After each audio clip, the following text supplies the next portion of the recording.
We move ahead to listen to our valedictory address today by Professor B.M. Hegde.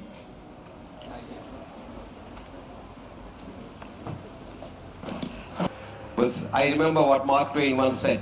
Human brain, he said, is a wonderful organ which starts to function from the time you are born, he said. Of course, he was wrong. From the time you are made in your mother's womb. Only to stop when you stand before a distinguished audience to speak. So from now on, I'll speak from my spinal level. So education is really trying to bring the best out of man. And what is yoga? Yoga is not asana. Yoga is not pranayama.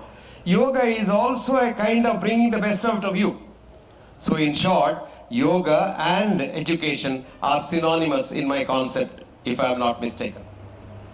So instead of having a conference on both these things, we can have conference on one thing. That's educating mankind to be man and a woman, rather than, I can't even say animal, because animals are sometimes much better than us.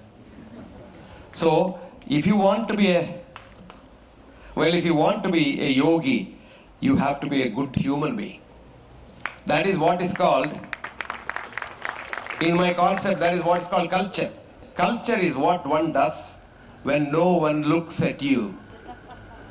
That is why the Indian Sanatana Dharma says, Vakevam kritayevam sajjanam, Vakaivam kritayevam durjanam.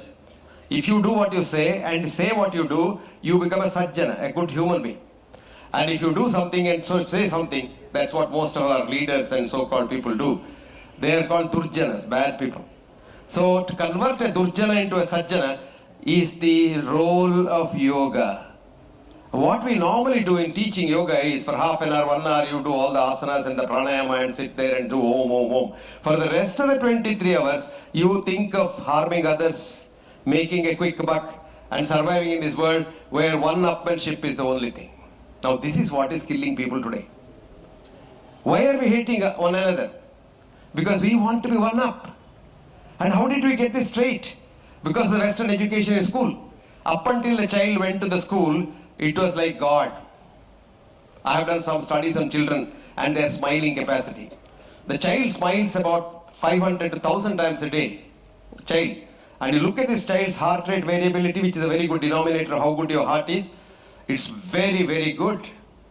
But as you become a man or a woman and then go in life and try to be one up on others, you smile less and less and less. You reserve your smile for somebody. And most of the time when you smile, it is a grin. And that grin is terribly stressful. A smile relaxes about 172 muscles at a given time. And the more you laugh, the more you smile, the more irregular your heart is. More irregular means healthier you are.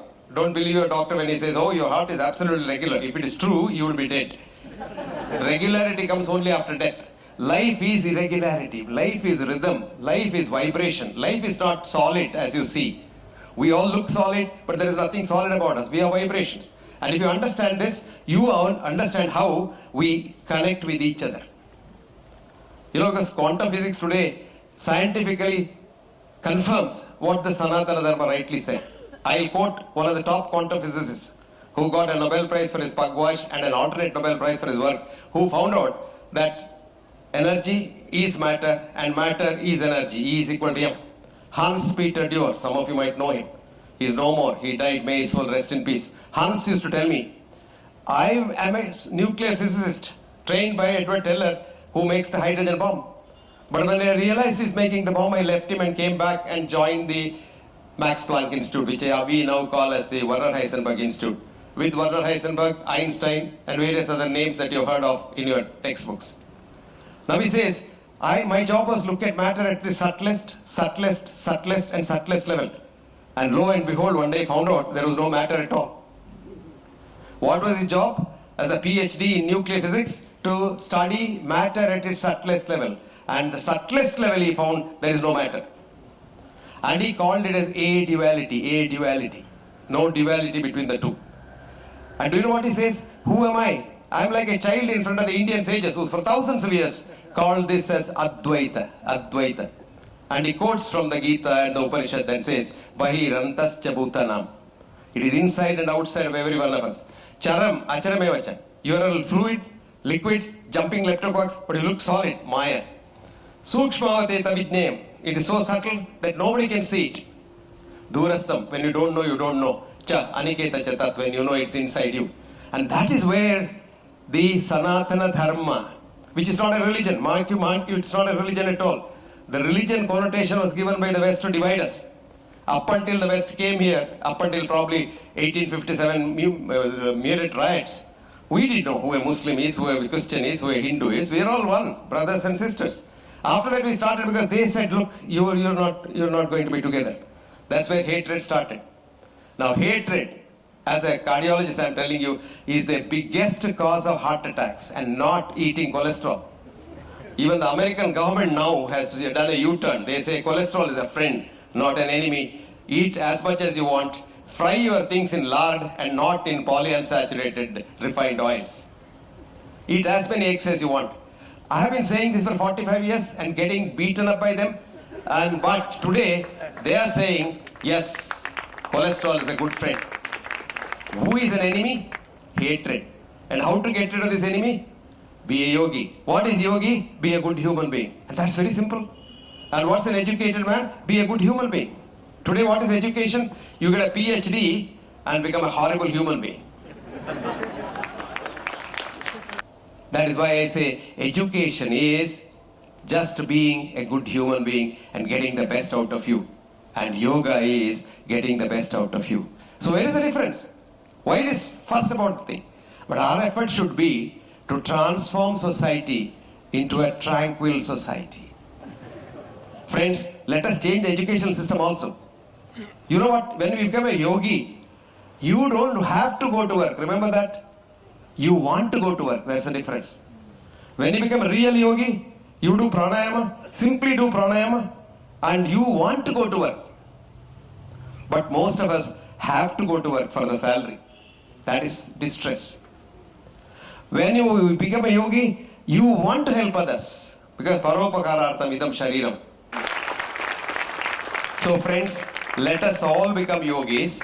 Automatically you spread that radiation. Because quantum physics now says, your good leptoquarks jump onto others. And your photon, when it vibrates here, a counter photon may be vibrating in somewhere in Boston, maybe Timbuktu. This is called what Einstein, who didn't understand quantum physics, said, spooky action at a distance. So let us not do all these unnecessary things. Let us become Indians, let us become yogis, let us become educated, which automatically makes you humble. And when we are humble, we develop.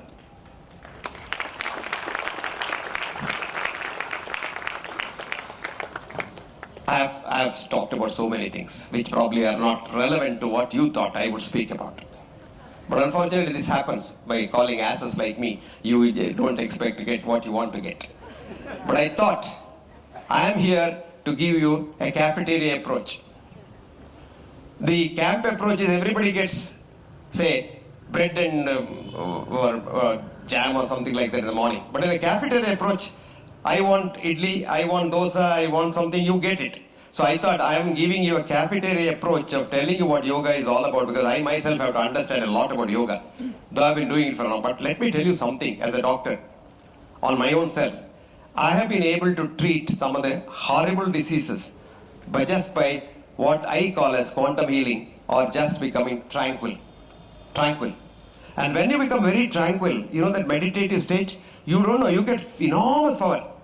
Yoga and true education gives you insight beyond eyesight.